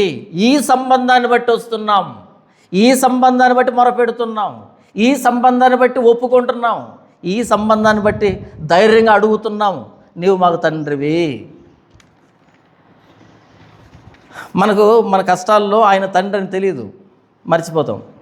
ఆయన భయంకరుడైన దేవుడు, ఉగ్రుడైన దేవుడు. అమ్మో, నిజమే, అది ఇంకో కోణం ఉంది ఆయన తండ్రి. ఎఫ్రాయిము, నీకు నడక నేర్పిన వాడని నేనే కదా అంటాడు. ఎఫ్రాయిమేలకు శిక్ష విధించేటప్పుడు కోపంతో ఆయన మాట్లాడతాడు, ఎఫ్రాయిము నీకు నడక నేర్పిన వాడని నేనే కదా, ఎలా నిన్ను వదిలిపెట్టాలి అని అడుగుతాడు. చేయబట్టుకొని నడక నేర్పించింది నేనే, ఇప్పుడు ఎలా వదిలిపెట్టాలి? వదిలిపెట్టాలనుకుంటున్నాడు పాపాన్ని బట్టి. వదిలిపెట్టాలంటే మరలా నడక నేర్పించింది నేనే, చేయబట్టుకొని అడ్డొస్తుంది. అది మనకు ప్లస్ పాయింట్ దేవునిలో. అది మనకు ధైర్యం పుట్టించేటువంటిది. వదిలిపెట్టేద్దాం అని ఉండదు ఆయనకి. నేనే కదా నడక నేర్పించింది, ఎలా వదిలిపెట్టాలి? ఆ సంఘర్షణ ఆయనలో ఉంది కదా, ఆ తండ్రి హృదయం ఉంది కదా, అది మనకు ప్లస్. దాన్ని ఆసరా చేసుకుని లోపలికి ఎంటర్ కావచ్చు. నీవే మాకు తండ్రివి.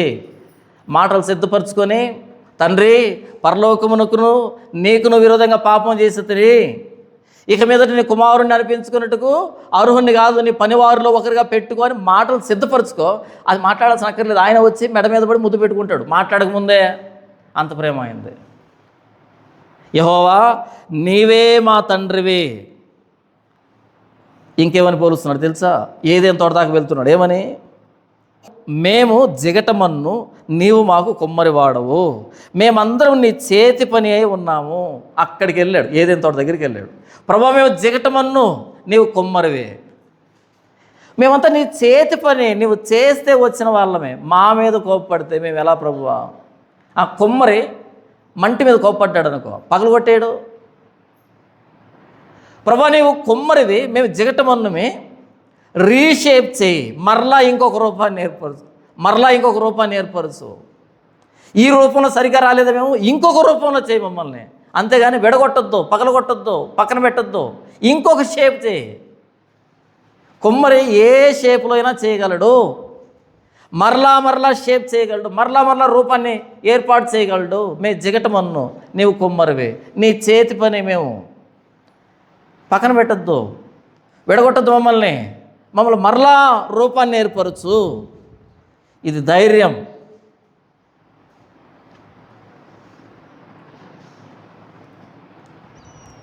కాబట్టి అట్టడుగు స్థితిలోనికి వెళ్ళినప్పుడు, ఇక మాకు రక్షణ లేదు అనే అట్టడుగు స్థితిలోనికి వెళ్ళినప్పుడు మనకు ధైర్యం ఇచ్చేది ఏంటి అంటే, దేవుడు ఎవరు అనే ప్రశ్న.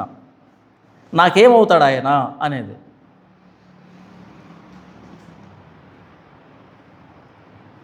నాకేమవుతాడు ఆయన అని అంటే తండ్రి అవుతాడు. అక్కడి నుంచి ధైర్యం పుట్టుకొస్తా, ఆయన నా తండ్రి కదా, ఎప్పుడైనా వెళ్ళొచ్చు ఆయన దగ్గరికి. మనం సువార్తలు చదువుతూ ఉంటే ఒక స్నేహితుడు వచ్చాడంట, అర్ధరాత్రి తలుపు తడుతున్నాడంట. ఏం కావాలి? నా ఇంటికి చుట్టం వచ్చాడు, నా స్నేహితుడు వచ్చాడు, నాకు రొట్టె కావాలి. అంటే లోపల నుంచి ఏమన్నాడు ఆ వ్యక్తి? నేను పడుకొని ఉన్నాను, ఇవ్వలేను. మరలా తడుతున్నాడు. ఎందుకు తడుతున్నావు? నాకు చుట్టం వచ్చాడు, నాకు రొట్టె కావాలి. లేదు, పిల్లలు నాతో పడుకో అన్నారు, నేను లేవలేను. ఇప్పుడు సాకులు చెప్తున్నాడు. ఈ వ్యక్తి తడుతూనే ఉన్నాడు. కాసేపటికి భరించలేకపోయాడు, లేచి ఆ రొట్టె ఇచ్చి మరలా పడుకున్నాడు. స్నేహితుడే మాటికి తడుతూ ఉంటే సాధ్యం కాక, సిగ్గుమాలిన ముఖం పెట్టుకుని అడుగుతూ ఉంటే ఓర్చుకోలేక ఆ రొట్టెని ఇచ్చాడు కదా. మరి పరలోకపు తండ్రి అలా స్పందిస్తాడా? అబ్బా ఏంటి విన్నస అని స్పందిస్తాడా? మీ పరలోకపు తండ్రి మరి శ్రేష్టమైన ఈవుల్ని ఇస్తాడు కదా. మీలో ఎవడు తన కుమారుడు రొట్టెని అడిగితే తేలునిస్తాడు, చేపను అడిగితే పామునిస్తాడు? చెడ్డవారై ఉన్న మీరే మీ పిల్లలకు మంచి ఈవులను ఎరిగి ఉండగా, మరి పరలోకపు తండ్రి ఇంకెంత శ్రేష్టమైనవి అనుగ్రహిస్తాడు. ప్రాబ్లం ఏంటంటే మనం తట్టడం మానేసాం. ఇప్పుడు తడితే ఏమనుకుంటాడో, ఎందుకని? ఇప్పుడే పాపం చేశాను కాబట్టి. అంటే నిన్న చేయలేదన్నమాట, మొన్న చేయలేదన్నమాట. మన బతికేందో ఆయన తెలుసు కాబట్టి ధైర్యంగా తడదాం.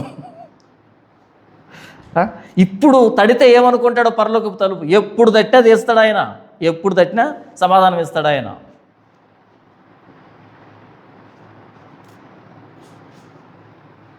మనల్ని మనం కొన్ని సందర్భాల్లో గొప్పగా ఊహించుకుంటాం. నేను చాలా మంచిగా ఉన్నాను అసలు అన్నట్టుగా అనుకుంటాం కదా. ఆయన దగ్గర మొత్తం లిస్ట్ ఉంది. నీతిమంతుడు లేడు, ఒక్కడు లేడు. అరికాలు మొదలుకొని నడినెత్తి వరకు. ఎందుకన్నాడు ఆ మాట అంటే మొత్తం కొలతది. టేపు తీసుకొని మనల్ని కొలవాలంటే ఎక్కడి నుంచి కొలవాలి? అరికాల దగ్గర నుంచి నడినెత్తి దాకా టోటల్ కొలతది. మొత్తం కొలతంతా ఏముందంట? ఎక్కడ చూసినాను, ఏది అరికాల దగ్గర నుంచి ఇక్కడ దాకా ఎక్కడ చూసినాను ఏం కనపడుతున్నాయంట? ఇవి నా మీద కనపడుతున్నాయా? ఎంత ఆరోగ్యంగా ఉన్నాను నేను అసలు? ఆ స్కానింగ్ వేరే. ఆ స్కానింగ్లో, దేవుని స్కానింగ్లో ఎక్కడ చూసినాను దెబ్బలు, గాయములు, పచ్చి పుండ్లు. అవి కట్టబడలేదు, పిండబడలేదు, తైలంతో మెత్తన చేయబడలేదు. కనీసం వాటిని బాగు చేద్దామనే ప్రయత్నం కూడా జరగలే. ప్రతివాడు నడినెత్తిని వ్యాధి కలిగి ఉన్నాడు. ఇక్కడ ఆలోచన, ప్రతివాని గుండె బలహీనం అయిపోయింది. స్ట్రాంగ్ పర్సన్ ఎవరు లేరు. ఇక్కడ రోగమే, ఇక్కడ రోగమే, మొత్తం అంతా చీము నెత్తురులే. అందుకే మనం నీతి క్రియలు అనే వస్త్రాన్ని కప్పుకున్నప్పుడు మురికి గుడ్డల్లాగా కనపడతాయి దేవునికి. మరి అలాంటి వ్యక్తులమే ఎప్పుడైనా తట్టచ్చు. మనకు రాత్రి పగలు ఉంటుంది, ఆయనకేం ఉండదు. అలా ఆయనకి రాత్రి పగలేం ఉండదు. ఉంటుందా? ఒకవేళ మనకు రాత్రి అయినప్పుడు ఆయన నిద్రపోయాడు అనుకో, రాత్రి 8 అయిపోయింది, లైట్ ఆఫ్ చేసి పడుకున్నాడు అనుకో, మరి అమెరికా వాళ్ళ పరిస్థితి ఏంటి? అటువైపు వాళ్ళ తెల్లారుతుంది కదా, వాళ్ళందరూ పడుకుంటారు. ఇశ్రాయేలును కాపాడువాడు కునుకుడు నిద్రపోడు. ఆయన నిద్రపోతే మనమంతా ఇక లేవం. కాబట్టి ఏంటంటే ఎప్పుడైనా పరలోక తలుపుని తట్టడానికి సిద్ధంగా ఉందాం. ఎందుకంటే యెహోవా నీవే మాకు తండ్రివి. ఆయన మనకు తండ్రి అనేది అర్థమైతే ధైర్యంగా వెళ్ళొచ్చు ఆయన దగ్గరికి. కోప్పడతాడు, మన దోషముల చేత కరిగిస్తాడు, కానీ మరలా రీషేప్ చేసేది, మరలా ఇంకొక నూతనమైన రూపాన్ని ఇచ్చేది ఆయనే.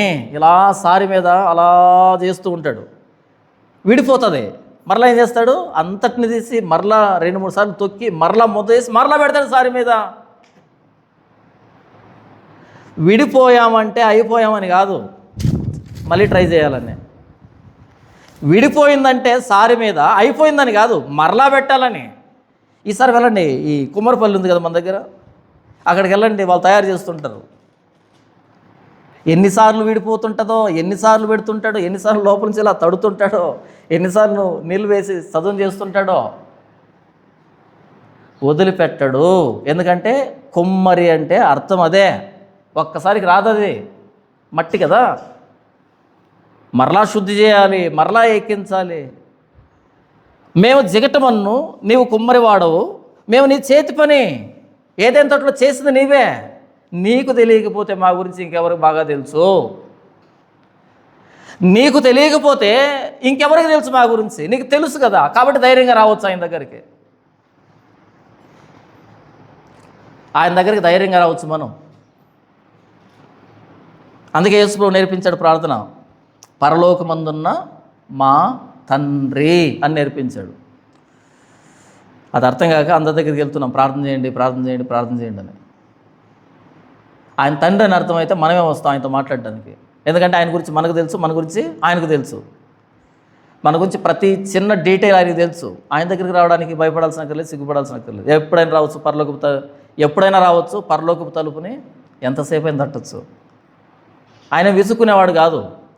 మన గురించి తెలియని వాడి దగ్గరికి వెళ్ళి మనం చెప్తున్నాం అనుకో, ఇలా చేసావా, అలా చేసావా అంటారు. కానీ మన గురించి తెలిసినాడు ఆయన. ఎప్పుడు తెలిసినాడు ఆయన? చేసిన తర్వాతనా, చేయకముందునా? చేయకముందే. మాట నా నాలుకకు రాకమునిపే దాన్ని అంతాన్ని తెలిసిన దేవుడు. ఈ ప్రసంగం ఎక్కడ ముగిస్తాను నాకు తెలియదు, నిజంగానే ఆయనకు తెలుసు.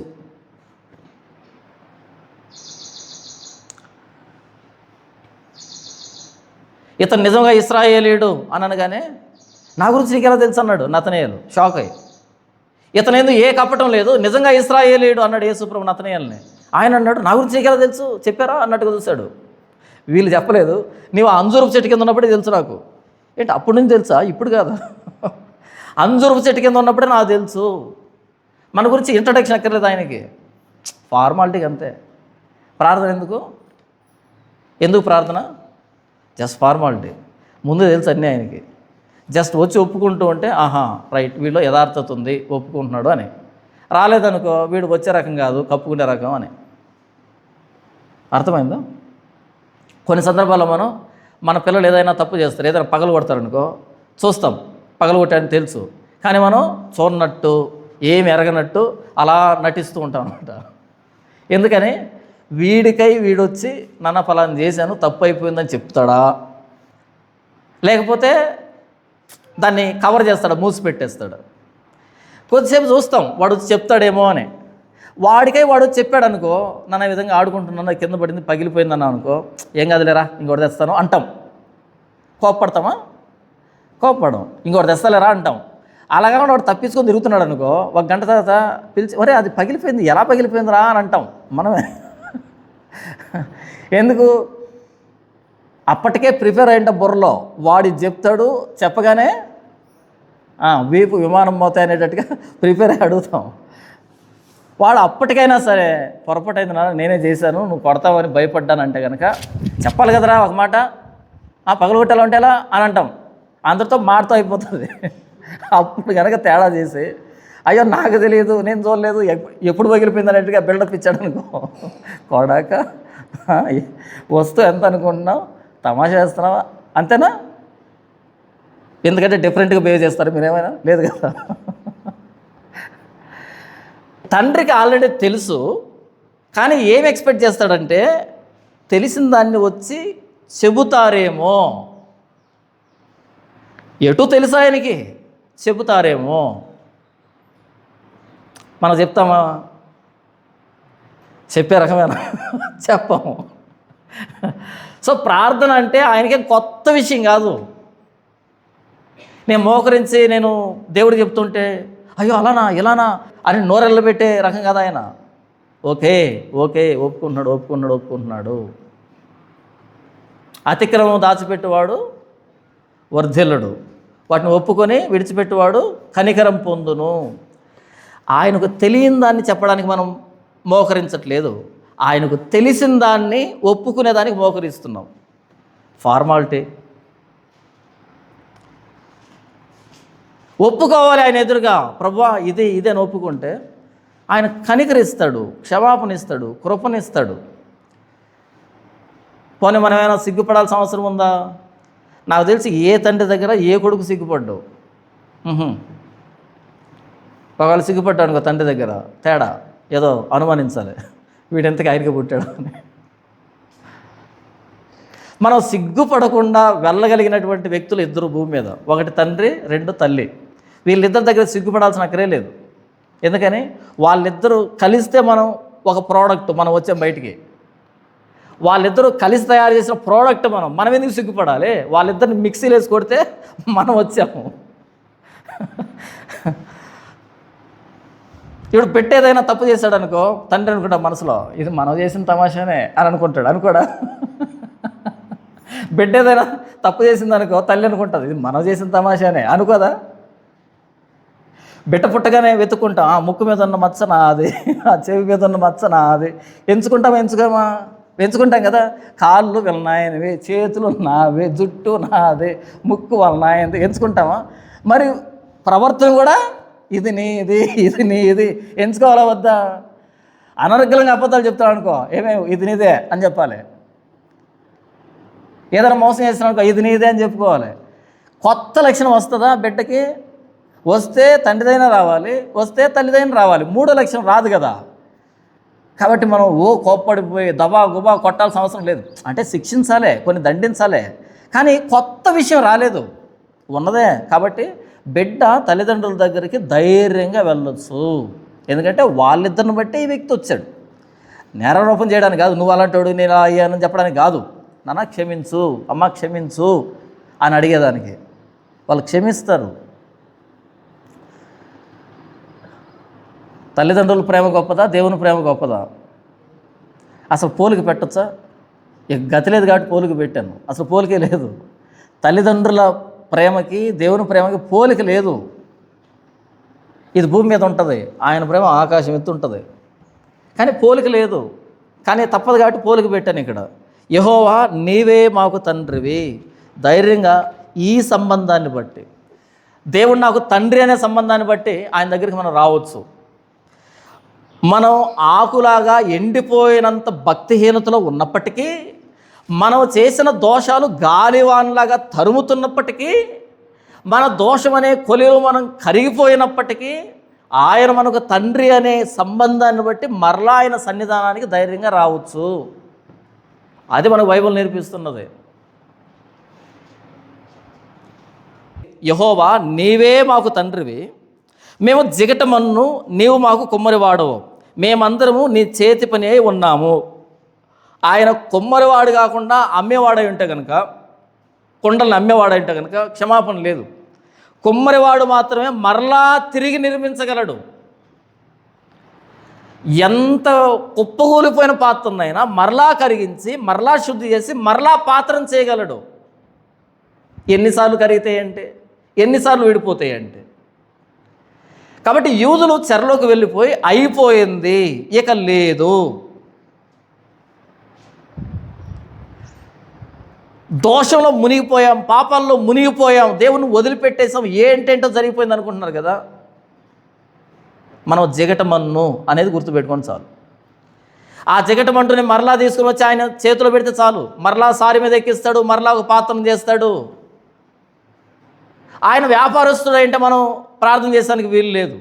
ఆయన కుమ్మరి కాబట్టి, ఏదైనా తోటలో మానవుడిని చేసిన వాడు కాబట్టి, మనం ఆయన చేతి పని కాబట్టి మరలా రీషేప్ చేస్తాడు. ఆయన చేతులు లేవా, ఇప్పుడు ఉన్నాయి. జిగటమంటేనే మనిషిగా చేసినోడు ఆల్రెడీ మనుషులుగానే ఉన్నాం కదా, మోడిఫికేషన్ చేయలేడా? చేస్తాడు. కాబట్టి అయిపోలేదు, గేమ్ నాట్ ఎట్ ఫినిష్డ్. ఇంకా అయిపోలే, గేమ్ ఇంకా ఉంది. గేమ్ అయిపోలే. ఆయన కుమ్మరి అయినంతకాలం, మనం జిగటమన్ను అయినంతకాలం గేమ్ అయిపోలేదు. ఇక ఈ జిగటమన్ను పనికిరాదనే స్థితి ఉండదు. మరలా ఎక్కించవచ్చు, మరలా పాత్రను చేయొచ్చు. అయితే ఆ సారి మీదకి రావడానికి సిద్ధపడాలి, ఆయనకు అప్పగించుకోవాలి. ఎంత అద్భుతమైన పోలిక కదా ఇది. ప్రభువా, మా నీతి క్రియలను బట్టి నీ ఎదురుగా రావట్లేదు, నీవు మాకు తండ్రివి అనే సంబంధంతో మేము వస్తున్నాం, మా నిర్మాణకుడివి అనే సంబంధంతో వస్తున్నాం. మేము జిగటమన్ను మరలా పాత్రగా చేస్తావు, చెయ్యాలి అని వస్తున్నాం, చేస్తావు కూడా. మన భక్తి కాదు, మనకు ధైర్యం. ఆయన ఎదురుగా నిలవబడినప్పుడు, రేపు ఆయన ఎదురుగా నిలబడతాం. ఎలా మనం మన భక్తిని బట్టి నిలవబడం, ఆయన మనకు తండ్రిని నిలబడతాం. ఒకవేళ కనుక మన భక్తిని బట్టి మనం నిలబడ్డామనుకో, అంతకు మించిన అధైర్యం ఇంకొకటి ఉండదు.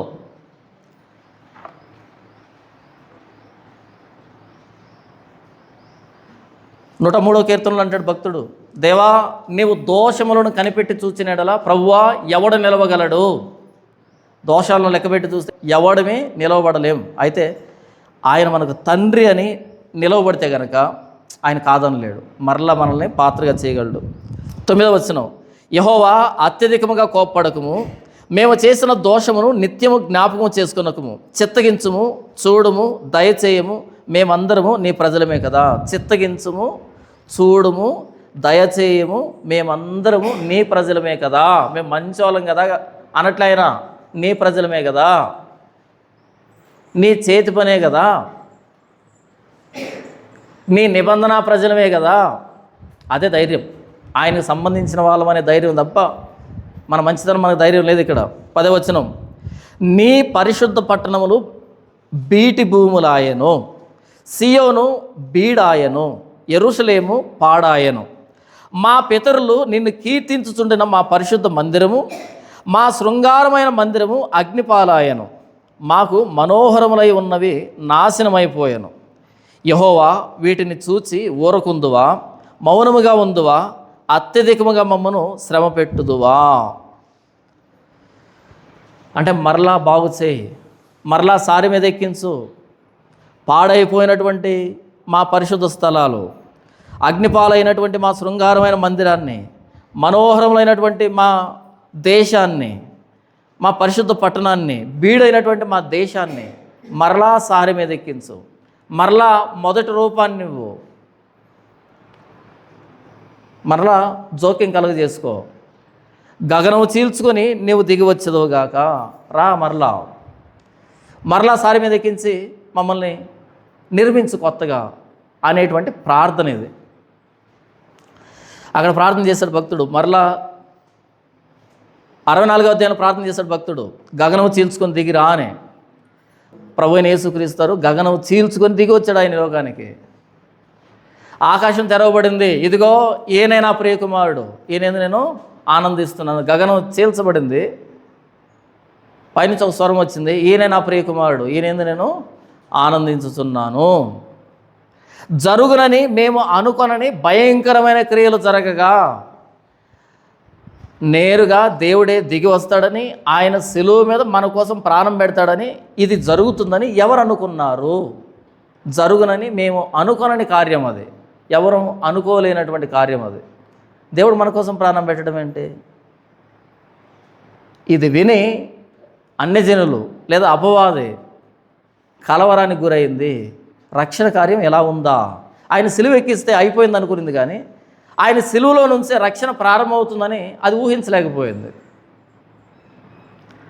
4వ వచనంలో, తన కొరకు కనిపెట్టువాని విషయమై నీవు తప్ప తన కార్యమును సఫలం చేయి మరి ఏ దేవుణ్ణి ఎవడు ఏ కాలమును చూచి ఉండలేదు. అట్టి దేవుడు కలడన్న సమాచారం మనుషులకు వినబడలేదు, అట్టి సంగతి వారికి తెలిసి ఉండలేదు. ఇలాంటి ప్రభువైన యేసుక్రీస్తు వారు, ఈ రక్షకుడు, ఈ విమోచకుడు, ఈ జీవాధిపతిని గురించి ఈ ప్రపంచానికి తెలీదు, మనకు తప్ప. ఎంత భాగ్యం మనది. యేసుప్రభు అంటాడు, ఇదిగో సదాకాలం యుగ సమాప్తి వరకు నేను మీతో కూడా ఉన్నాను. మన ప్రార్థన వింటున్నాడా యేసుప్రభు? వింటున్నాడు కాబట్టే మనం ఇంకా భక్తిని సాగించగలుగుతున్నాం, బయట వాళ్ళు తెలీదు. తర్వాత మన నీతి క్రియలన్నీ మురికి గుడ్డలు. ఎవరు? యూదులు అంటున్నారు ఈ మాటని. మరి మనమేమనాలి? మనకు నీతి అంటే తెలుసా? తెలీదు. ఎలాగైతే నీనెవే అనేది కుడి ఎడమలు ఎరుగనటువంటి మహాపట్టణం, వాళ్ళకి కుడి ఏదో తెలియదంట, ఎడమేదో తెలియదంట. ఏది రైటో ఏది రాంగో తెలియదు, ఏది కుడో ఏది ఎడమో తెలియదు.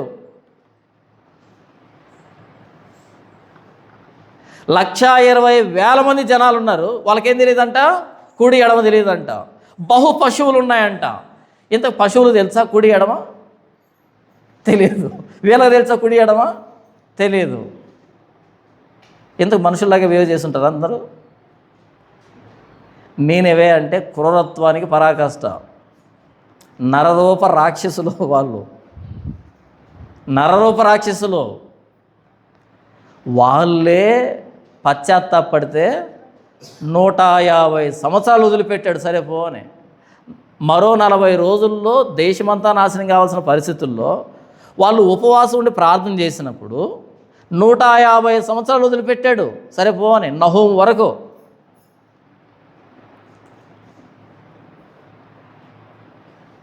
వాళ్ళకి ఏ నీతి క్రియలు తెలియదు, కుడి ఎడమలే తెలియదు వాళ్ళకి.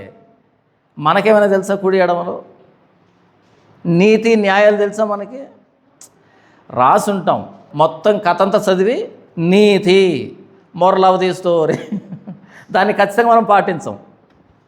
నక్క బావ కుక్క బావ మొత్తం కథంతా రాసి కింద ఏం రాస్తాం? నీతి. దురాశ దుఃఖమునకు చేటు. మనం ఆశపడేదంతా పక్కన వాళ్ళదే, కానీ నీతి ఏమని రాస్తాం? దురాశ దుఃఖమునకు చేటు. అంతేనా? కానీ చేసేదంటే అబద్ధం ఆడకూడదు నీతి, ఆడేదేంటే అబద్ధం.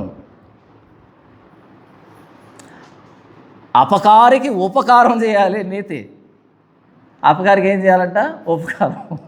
ఉపకారం చేసేవాళ్ళు కూడా అపకారం చేయడం మనం చేసేది. మా నీతి క్రియలు మురికి గుడ్డలు అన్నాడు కదా, మనం ఆ మాట కూడా చెప్పలేము. అసలు ఆ నీతి ఎలా ఉంటుందో తెలియదు ప్రభు మాకంటాం మనం. అయినా సరే క్రీస్తు మన నీతి ఆయను. క్రీస్తు మన నీతి అవ్వడానికి తాను శిలువ మీద ప్రాణం పెట్టాల్సి వచ్చింది. తన నీతిని మనకి ఇవ్వడానికి ఉచితమైన నీతి. అంటే యూదులు చేసిన ప్రార్థన మనం ప్రార్థన చేయకుండా నెరవేరింది మన జీవితంలో. కాబట్టి నమ్మువారు ఆయన కృప చేతనే ఉచితముగా నీతిమంతులనే. మన నీతి క్రియలు లేవు, ఉన్నప్పటికీ మురిగుడ్డలే. అయినా ప్రభువైన యేసుక్రీస్తు శిలువను బట్టి ఉచితమైన నీతి మనకు అనుగ్రహించబడింది. ఈరోజు మనం ఆయన నామాన్ని బట్టి మొరపెడుతున్నాం. ఆయన్ను ఆధారం చేసుకోవడానికి, మనల్ని మనం ప్రోత్సాహపరుచుకోవడానికి పరిశుద్ధాత్మ దేవుడు మనకు తోడై ఉన్నాడు. మనల్ని మనం ప్రోత్సాహపరచుకోలేం. అన్ని సందర్భాల్లో పరిశుద్ధాత్మ దేవుడు అబ్బా తండ్రి అని మొరపెడుతున్నట్టు మనలో ఉండే మనం ప్రోత్సాహపరచుకోవాల్సిన అక్కర్లే. ఆయనే మనల్ని ప్రేరేపిస్తున్నాడు. అబ్బా తండ్రి అని మొరపెట్టు తన కుమారుని ఆత్మను మనలో ప్రవేశపెట్టాడు. ఎంత అద్భుతం కదా. తర్వాత మా దోషముల చేత నీవు మమ్మను కరిగించి ఉన్నావు. ఆ పైన చూడండి, నీవు మాకు ముఖమును చాటు చేసుకుంటేవి. పాపం చేసేటప్పటికి ముఖం చాటు చేస్తున్నాడంట. యేసుప్రభు ఏమన్నాడు? ఏలి ఏలి లామా సబక్తాని, నా దేవా నా దేవా నన్ను ఎందుకు చేయి విడిచితివి, ఎందుకు ముఖం చాటేసుకున్నావు? ఎందుకని?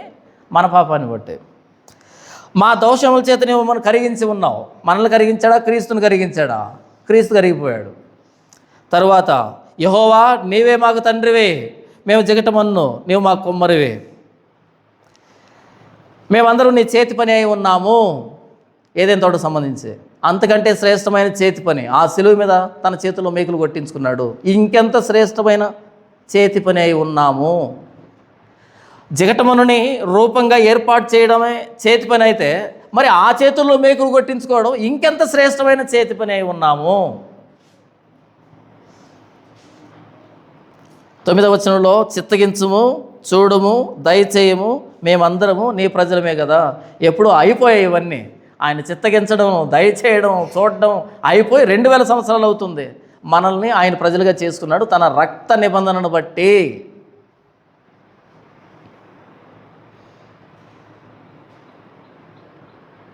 యెషయా గ్రంథం 64వ అధ్యాయం భక్తి విషయంలో అట్టడుగు స్థాయిలోకి వెళ్ళిపోయి పాపము గాలివాన్లాగా కొడుతూ ఉన్నప్పుడు ఎండిపోయిన చెత్తలాంటి యూదుల జీవితాల మీద వారికి ఆధారం లేనప్పుడు దేవుడే మా తండ్రి, యెహోవానే మా దేవుడు మా తండ్రి అంటూ ఆధారం చేసుకొని తమ పాపాలు ఒప్పుకుంటూ ఆయన సన్నిధానానికి వచ్చి, దేవా గగనం చీల్చుకొని మా ఈ చర జీవితంలోనికి, మా ఈ కష్టకాలంలోకి నీవు దిగితే మరలా ఐగుప్తు నుంచి జరిగినటువంటి అద్భుత కార్యాలు అన్ని జనులు చూస్తారు, కలవరపడతారు, నీ నామానికి మహిమ ఆపాదించబడుతుంది, మేము పాపులమే, రా మా జీవితంలోకని స్వాగతిస్తూ మొరపెడుతూ చేసినటువంటి ప్రార్థన ఇది.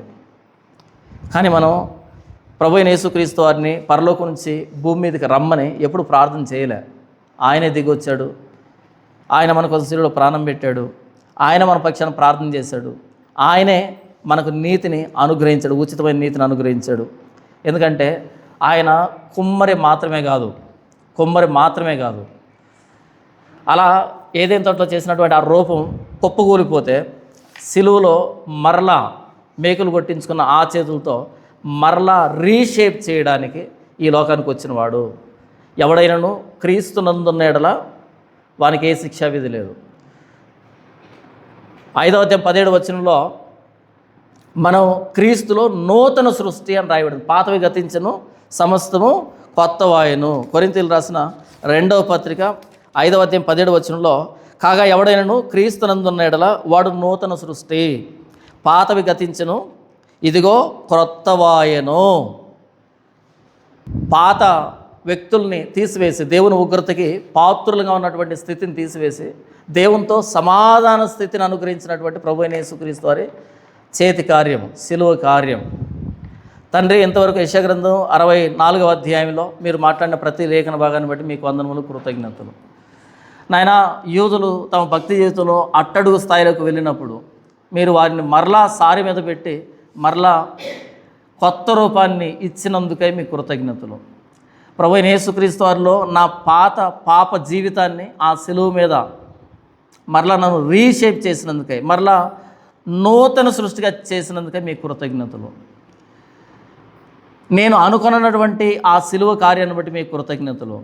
నన్ను నేను ప్రోత్సాహపరచుకోవడం చేత కాదు, పరిశుద్ధాత్మ దేవుని అనుగ్రహించినందుకై మీకు కృతజ్ఞతలు. నీవు నా పరలోకపు తండ్రివి అయినందుకు మీ కృతజ్ఞతలు. ఆ ప్రేమను నా ప్రభువైన యేసుక్రీస్తు శిలువ ద్వారా నా హృదయంలో కుమ్మరించినందుకు మీ కృతజ్ఞతలు. నా నీతి కార్యాలను బట్టి కాదు, ప్రభువైన యేసుక్రీస్తు శిలువను బట్టి ఉచితంగా నీతిమంతుడిగా చేసినందుకే మీ కృతజ్ఞతలు. ఆకాశాన్ని చీల్చుకొని నా జీవితంలోకి దిగి వచ్చినందుకే మీ కృతజ్ఞతలు. ఇంత గొప్ప కార్యాన్ని, ఇంత విమోచన కార్యాన్ని భక్తి విషయంలో అట్టడుగు స్థాయిలో ఉన్నటువంటి నా జీవితంలో మీరు కుమ్మరించడానికి ఏ పాటి వాడిని. యెషయా గ్రంథం 64వ అధ్యాయం 1వ వచనం నుంచి చివరి వచనం దాకా ప్రతి వచనం నా ప్రభువైన యేసుక్రీస్తు వారిని బట్టి నాలో నెరవేర్పులోకి తీసుకొచ్చినందుకే మీకు కృతజ్ఞతలు. నా ప్రభువైన యేసుక్రీస్తు శ్రేష్టమైన నామములో ఆరాధిస్తున్నాను తండ్రి. ఆమేన్.